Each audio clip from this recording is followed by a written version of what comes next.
السلام علیکم ورحمت الله وبرکاته. دوستانو خدای دې وکړي چې ټول به ښه او جوړ یاست.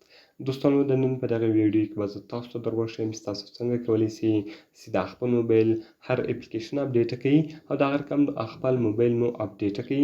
دوستانو که چیرې تاسو موبایل نسئ اپډیټ کولی نو د نن په دغه ویډیو کې به زه تاسو ته در وښیم چې تاسو څنګه کولی سئ چې خپل موبایل مې ډېر په اسانه طریقه سره اپډیټ کړئ. نو په دغه ویډیو کې به زه تاسو ته دغه طریقه درښیم. دغه ویډیو له موږ سره تر پایه وګورئ. زه د ویډیو په طرف ویډیو شروع کوو.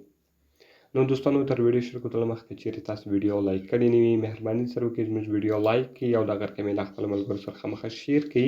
او که چیرې تاسو زموږ چینل نه وي سبسکرایب کړی نو مهرباني سره وکړئ په دا سور سبسکرایب بټن باندې کلیک وکړئ زموږ چینل سبسکرایب کړئ او ورسره په دغه ګنټۍ نښان باندې لازمي کلیک وکړئ تر څو زموږ هرې نوې ویډیو تر تاسو پورې اول در ورسیږي.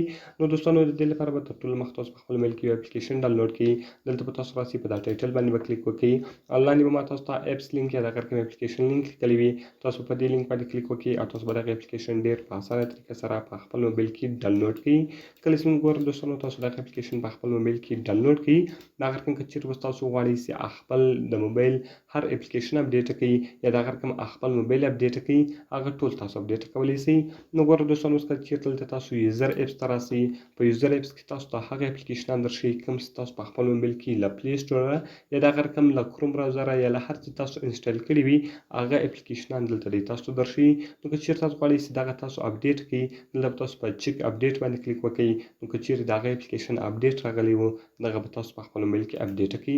دغه رقم که چیرې تاسو په بیک باندې ووځئ نو ګوره دوستانو اوس که تاسو په بیک باندې ووځئ سیسټم اپس کې بیا دوستانو دی تاسو ته هغه اپلیکیشنان درښیي کوم چې تاسو په موبایل کې له ځانه وي یا د موبایل خپل اپلیکیشنان چې وي هغه دلته دی تاسو ته درښیي. نو که چیرې د دغو هم اپډیټ راغلی ولو دلته به تاسو په چک اپډیټ باندې کلیک وکړئ نو بیا به تاسو هغه اپلیکیشن ډېر په اسانه طریقه سره په خپل موبایل کې اپډیټ کړئ.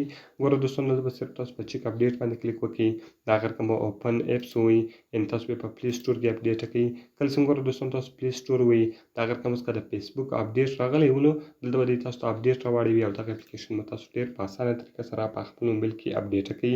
دغه رقم ګوره دوستانو اوس که چیرې تاسو غواړئ چې خپل موبایل مې اپډیټ کړئ که چیرې تاسو غواړئ چې خپل موبایل ډېر په اسانه طریقه سره اپډیټ کړئ نو د دې لپاره به دلته دوستانو تاسو راسئ فون اپډیټ په فون اپډیټ باندې به کلیک وکړئ. زیاتره ملګري داسې دي چې هغه نشي کولی چې خپل موبایل اپډیټ کړي. دوستانو بیا له تاسو څخه سیټینګ ته تلل نه غواړي صرف به تاسو په فون اپډیټ باندې کلیک وکړئ او دلته به تاسو خپل موبایل اپډیټ کړئ. نو ګوره دوستانو ما خپل موبایل پرون نه بله ورځ اپډیټ کړئ.